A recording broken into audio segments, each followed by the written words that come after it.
The moment Elena Carter stepped through the weathered oak door of the cliffside house, she felt a deep, unshakable certainty that she'd found her place in the world.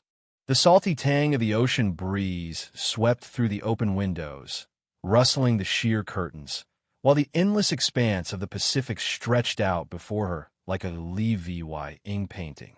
After 8 grueling months of house hunting open houses, bidding wars, and sleepless nights poring over listings, she finally stumbled upon her sanctuary. Perched high above the rugged coastline of Northern California, the 2-story home was a masterpiece of solitude. No neighbors within a half-mile radius, no HOA breathing down her neck, just the raw, untamed freedom she'd craved her entire adult life. Elena had always been a woman who valued independence above all else. Growing up in a cramped suburban neighborhood outside Sacramento, she'd chafed under the petty tyranny of her childhood rules about how many potted plants she could keep on the porch, fines for Leah V.Y.ing her bike in the driveway overnight, even a stern letter about the unapproved shade of blue she'd painted her bedroom shutters. By the time she was 30, she'd vowed to escape that suffocating oversight forever. This house, with its weathered cedar siding and panoramic VYUs, was a rebellion made manifest. The moment she signed the papers, her heart swelled with triumph. She could already picture herself here, sipping coffee on the wraparound porch at dawn, writing her novel in the upstairs study as gulls wheeled overhead, free to live exactly as she pleased. Her real estate agent, Marcus Reed, had been a godsend throughout the process. A wiry man in his late 40s with a perpetual 5 o'clock shadow and an easy grin, Marcus had a knack for cutting through the chaos of home buying. When Elena had voiced her biggest fear getting tangled up in another, he'd laughed, clapping her on the shoulder. "Elena, this place is a unicorn. No HOA, no covenants, no nothing. It's just you, the ocean, and that big sky." I triple-checked the title myself. His confidence had sealed the deal. She'd handed over her life essay, VYing every penny from her freelance writing gigs and the small inheritance from her grandmother without a second thought. The first few weeks were paradise. Elena spent her days unpacking boxes, arranging her eclectic collection of thrift store furniture, and wandering the rocky cliffs that bordered her property. She'd sit for hours on the edge, legs dangling over the drop, watching waves crash against the rocks below. The house itself was a marvel. Vaulted ceilings, a stone fireplace that roared to life with the flick of a match, and a widow's walk atop the second floor, where she could stargaze on clear nights. It was everything she dreamed of and more. No one to complain about the wildflowers she let grow unchecked in the yard. No busybody knocking on her door to critique the wind chimes she'd hung by the front steps. Just peace. But peace, as Elena would soon discover, is a fragile thing. It started with a letter. She found it tucked into her mailbox, a rusted metal box, bolted to a post at the end of her winding gravel driveway in a foggy Tuesday morning, 3 weeks after she'd moved in. The envelope was crisp, official-looking, with a return address stamped in bold red ink. Crest VYEW Homeowners Association. Her stomach dropped. She tore it open right there in the driveway, the damp sea air clinging to her skin as she read. "Dear M.S. Carter," it began, "this letter serves as formal notice of a violation of Crest VYEW HOA regulations. Your property, located at 47 Cliffside Lane, has been identified as obstructing the scenic ocean VYUs of multiple residences within our jurisdiction.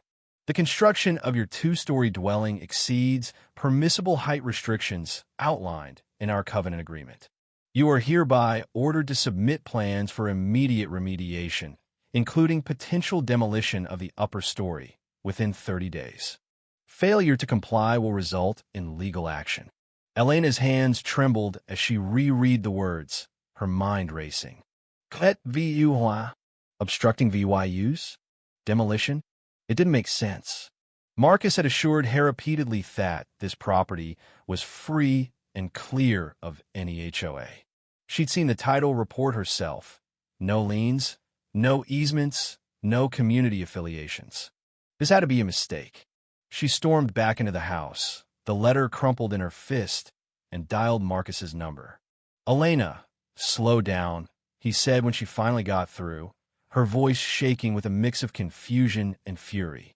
That's impossible. Your place isn't part of their territory. Let me pull the file. I'll call you back in an hour."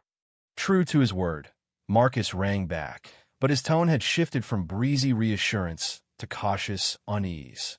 "Okay, I've got the docs in front of me. Everything checks out. No HOA jurisdiction over 47 Cliffside. But I'm hearing some chatter from a contact down at the county office. Apparently, Crest VYEU's been making noise about VYEW corridors lately. They might be trying to flex some muscle. Send me that letter. I'll dig deeper." Elena emailed him a scan of the document, then spent the rest of the day pacing her Lee VYing room, the ocean VYEW outside her windows, suddenly feeling less like a gift and more like a liability. By evening, Marcus called again, and this time his voice was grim. "There's a wrinkle," he said. "A big one. Turns out, your lot was part of Crest VYEU's original development plan back in the 70s. They sold it off to a private developer in '82, and the paperwork's a mess. Half of it's handwritten, half of it's missing. There's an old covenant buried in the county archives that gives Crest VYEU some residual authority over aesthetic impacts on adjacent properties. It's a legal gray area, Elena.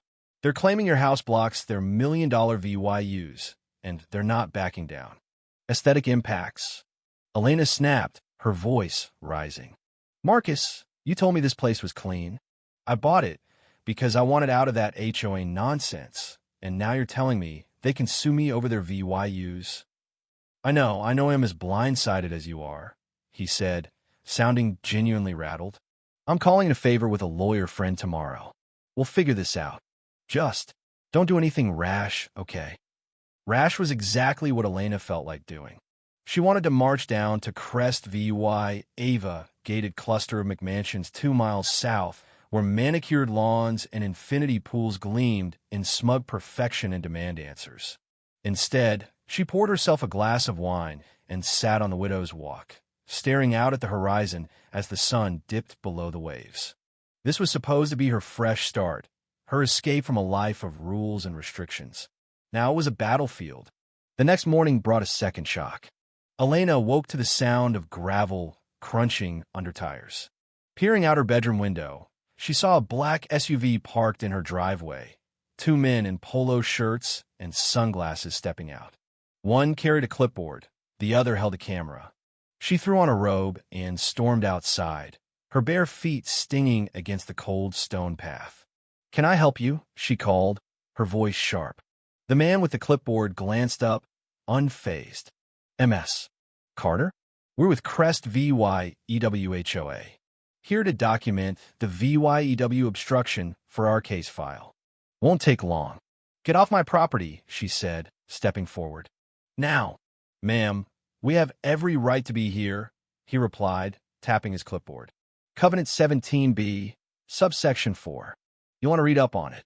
Leave, or I'm calling the police." The men exchanged a look, then shrugged. "Suit yourself," the camera guy said, snapping a few quick photos of the house before they retreated to their SUV and peeled out. Elena stood there, heart pounding, as the dust settled. That's when she noticed it.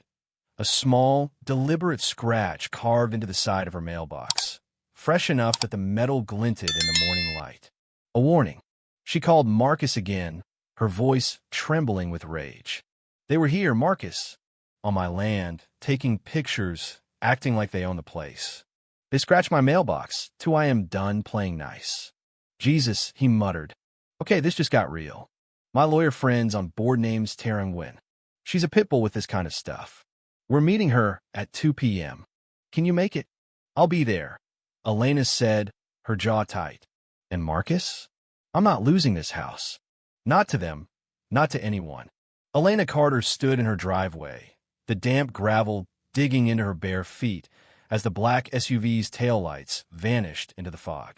The scratch on her mailbox glinted like a taunt, a jagged little scar in the metal that mirrored the unease now clawing at her chest. She clutched her phone, Marcus's voice still echoing in her ears. "We're meeting Tara at 2 p.m. I'm not losing this house." Neither was she. This wasn't just about a house Anna Maria. It was about her right to exist on her own terms. Back inside, she brewed a pot of coffee, the rich aroma grounding her as she replayed the morning's confrontation. The men's smug indifference, the way they'd cited some obscure covenant like it gave them dominion over her life fight, lit a fire in her she hadn't felt since her teenage years, when she'd argued with her parents over every HOA fine. She pulled out her laptop and started typing notes, her writer's instinct kicking in. If this was going to be a fight, she'd document every step. By noon, she'd showered, thrown on jeans and a sweater, and driven the winding coastal road to Marcus's office in town. The small fishing VY Lodge of Havenport was a postcard of quaint charm-clabbered shops, lobster traps stacked by the docks, but today it felt claustrophobic, as if the HOA's shadow loomed even here. Marcus's office was a cramped space above a bakery, the air thick with the scent of cinnamon rolls. He greeted her with a tight smile, his usual swagger dimmed. "Elena, meet Tara Nguyen," he said, gesturing to a woman standing by the window, arms crossed. Tara was petite, barely 5 feet tall, with jet black hair pulled into a sleek ponytail and eyes that could cut glass. She wore a tailored blazer over a Ramones t-shirt, an odd mix of professionalism and defiance that Elena instantly liked. "MS. Carter," Tara said, extending a hand. "Marcus filled me in. Sounds like Crest VYEU's throwing a tantrum because you dared to build a life they can't control. I've seen this playbook before. HOAs love a good power trip." Elena shook her hand, feeling a flicker of hope. "They scratched my mailbox this morning. Showed up Yunin VY Ted, taking pictures like they own the place." Tara's lips twitched into a smirk. "Oh, they're bold. That's good. Arrogance makes them sloppy. Let's see that letter." Elena handed over the crumpled HOA notice, and Tara skimmed it, her expression hardening. "Covenant 17B, huh? Residual authority over aesthetic impacts. This is a stretch, even for them. Marcus says there's a loophole from the 70s. "Yeah." Marcus chimed in, spreading a stack of yellowed documents across his desk. The lot was part of Crest VYEU's original footprint, sold off in '82 to a developer who built Elena's place. The title's clean, but there's this old covenant buried in the county records. It's vague as hell, but they're leaning on it. Tara tapped a finger against her chin. "Vague's our friend. If it's not explicit, they've got no teeth. But we need more proof they knew about the house and let it slide until now." "Elena, any chance you've got neighbors who might have seen something?" Elena hesitated, then remembered the figure she'd spotted a few days ago, a lone man sketching on the cliffs near her property. "There's this guy, Sam. Older, keeps to himself. He's not Crest VYEW, but he's close enough to see their moves. Caught him watching my place once." "Perfect," Tara said. "Track him down. Meanwhile, I'll pull every record on Crest VYEU's land deals. If they got skeletons, I'll find them."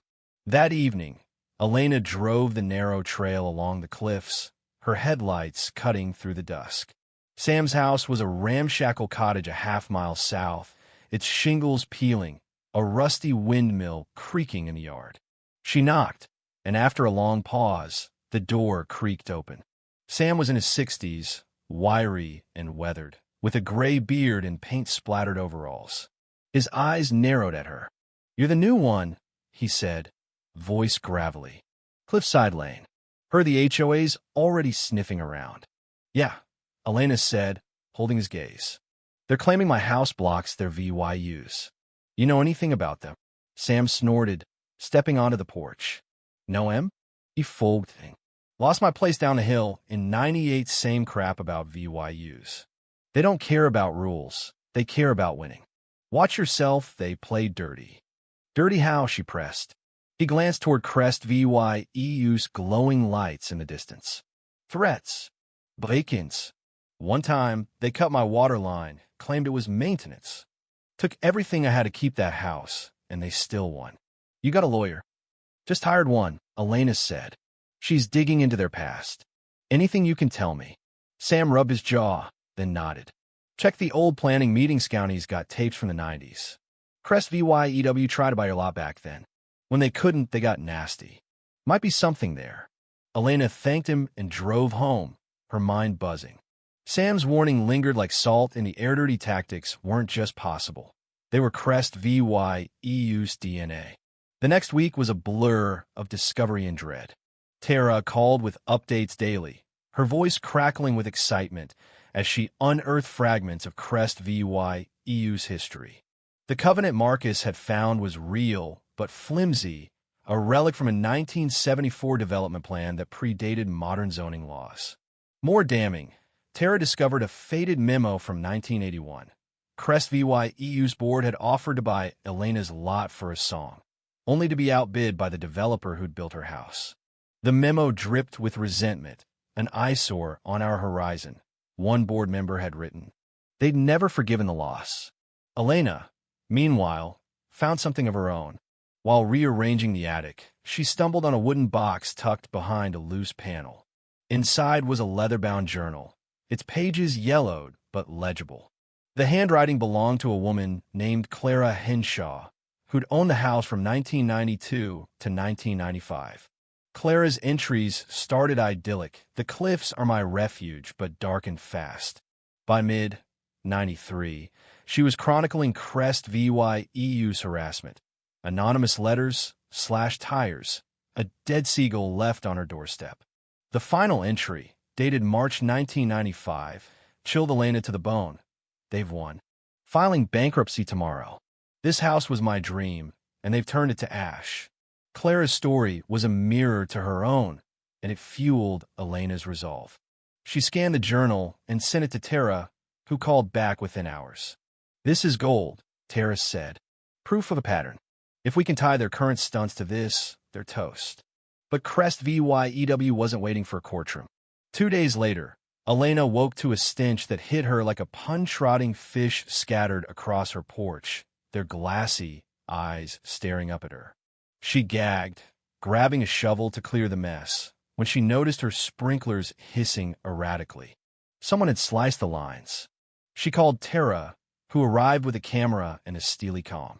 Document everything, Tara said, snapping photos. This isn't just intimidation, it's EVY Denke. That night, a drone buzzed outside Elena's bedroom window, its red light blinking like a predator's eye. She grabbed a broom and swatted it down, the machine crashing onto the cliffs below. The next morning, another letter arrived. Cease interference with HOA property or face consequences. The drone, apparently, was theirs. Elena's anger boiled over. She met Sam again, who handed her a grainy VHS tape labeled Crest VYEW Planning, 1994. Found in my shed, he said. Listen close, they don't hide their claws. Back home, she borrowed Marcus's old VCR and watched. The tape showed a room of suited men, Crest VYEU's board, debating Clara's house. It's a blight, one sneered. If she won't sell, we'll make her leave. Another laughed. A few accidents ought to do it. The tape cut out, but the message was clear. Crest VYEW didn't just fight, they sabotaged. Tara filed an injunction to stop Crest VYEU's harassment, but the legal wheels turned slow. Elena fortified her defense's motion sensor lights, a security camera from the hardware store, while Tara and Marcus dug deeper. A breakthrough came when Tara's paralegal hacked into an old Crest VYEW email server, questionably legal, but Tara waved it off. The emails were a smoking gun, board members plotting to neutralize Elena's house, one suggesting a payoff to a county clerk to fudge records. She's a nobody, an email read. We'll bury her. Sam joined the fight, too. He'd kept quiet for years, nursing his wounds, but Elena's fire rekindled his own.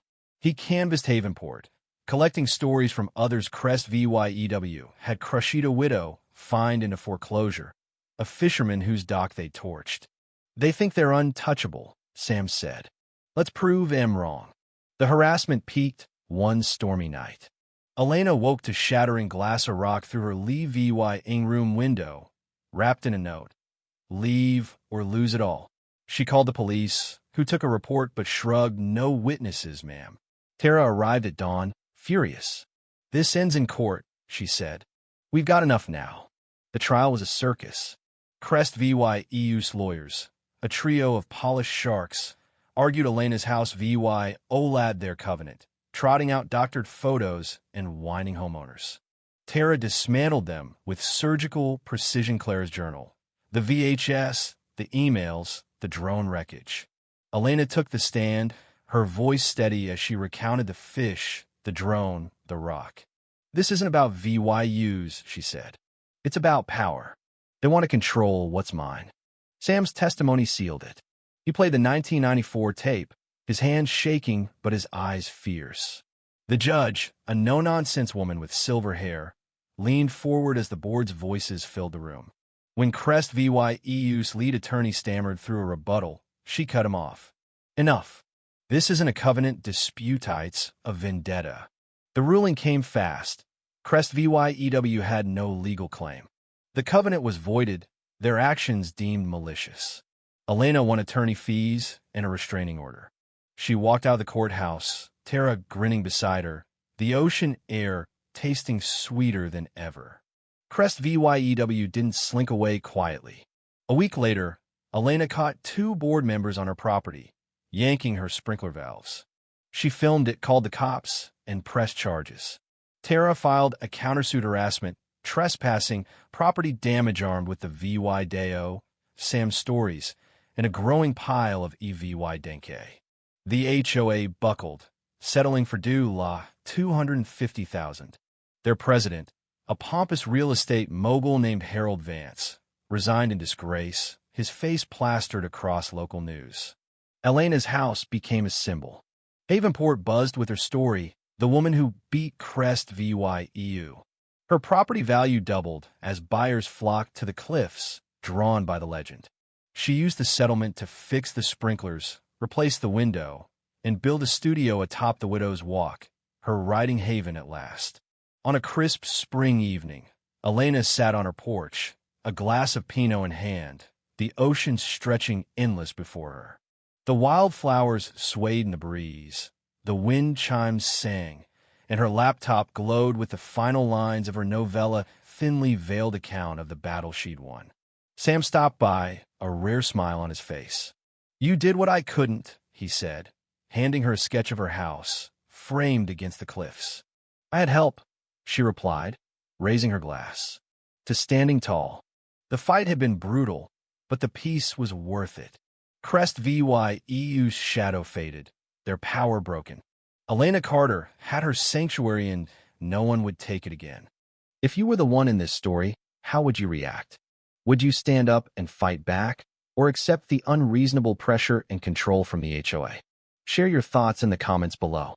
And don't forget to subscribe, like, and share this VY Deo with more people. Your small action gives us the motivation to keep bringing you more intense and engaging stories. Thanks for watching, and we'll see you in the next VY Deo.